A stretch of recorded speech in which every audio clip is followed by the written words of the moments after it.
who is the community? We always use this word, the community, as if it's a homogeneous group. Do you know what I mean when I say homogeneous? Yeah? As if it's all this, they're all the same. Yeah? And I think it's really important that we recognize that it's not a homogeneous group, made up of huge differences of people. Okay?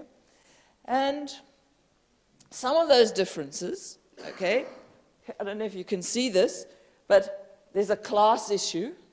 Okay? In other words, we know pretty well that not just poor people who mobilize, there are a lot of, in Indian cities, middle-class mobilizations, okay, who also feel aggrieved, who are also responding to need, okay? And so class may be an issue there. Women mobilizing, okay? So gender may be an issue, that men and women may mobilize for different reasons or even at the same time, but doing different things in the process. If we look at the profile of the age of people, we might find something interesting. We might find that maybe they're mainly young people, or maybe they're mainly old people, okay? Sometimes, and my colleagues afterwards will make reference to some of that. There's a question of caste, okay? There's a question of religion, of ethnicity.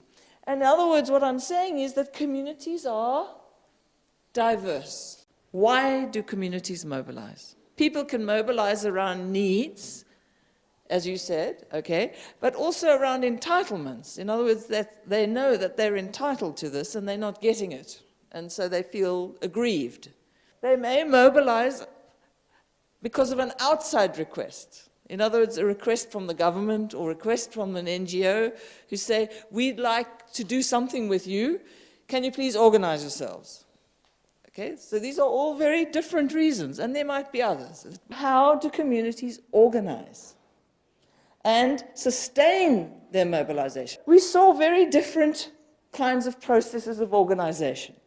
And what I've identified here are two words: endogenous organization and exogenous organization. In Bombay also community toilets were built, but the experience was the same. So you see a nice looking new toilet, and it ends up being like that in a very short period of time after that, because the community is not doing what it should to make sure that they are used properly, cleaned and maintained well. Local slumlords or local politicians, strongmen, have appropriated these toilets. And when the idea in the model actually was that each family would pay a small amount of service charge per month, about 25, 30 rupees a month, for the whole family and use the toilets. What has happened in reality is these guys have appropriated these toilets and they make people pay per use. This used to be 1 rupee and now it's become 2 rupees. So each family every day has to pay quite a bit of money to use the toilets. The worst part is, here is an asset created with public funds, but it has been usurped by some individuals for private gains. And this is all because community mobilization couldn't take place and community management hasn't happened. Community management of toilets can happen. There are several examples in other cities where women's self-help groups have been managing toilets.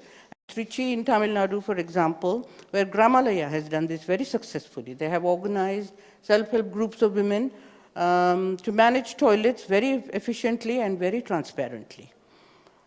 So it's not that communities cannot come together to do this, but it needs special efforts to do it. It's important to keep in mind that even activism, citizenship engaging with issues, citizens' participation, all of these need to be historically contextualized. Activism in Mumbai and activism generally has a certain trajectory. In Mumbai, the nationalist socialist rhetoric of the freedom struggle shaped the way in which activism evolved in the city. And even when we looked at issues of housing, land, etc., the rhetoric was often very similar. It was very derivative of that mode. Right?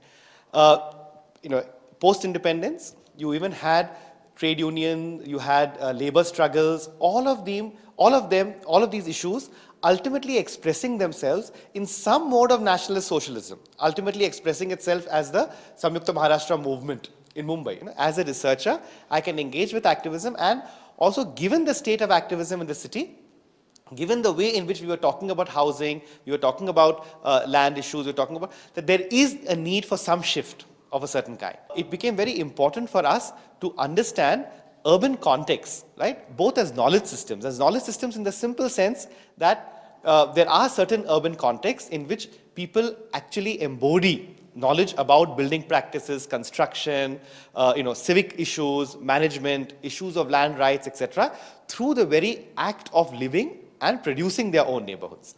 Right? It became very clear to us that the urban world is getting increasingly divided, more so in the last 20, 30 years in India, where a certain paradigm of organized intervention through the form of planning, etc., plays a very important role in making us look at certain aspects of the city as dysfunctional, as problematic. The fundamental notion of activism is to act.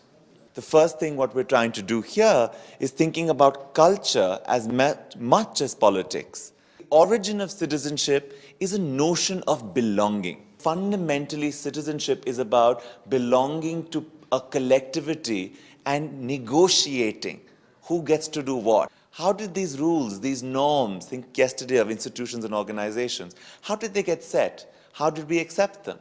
How do we accept them in our cities today? This will break you from thinking about the questions of activism and citizenship only about the poor. They're not only about the poor. They're about every resident of the city.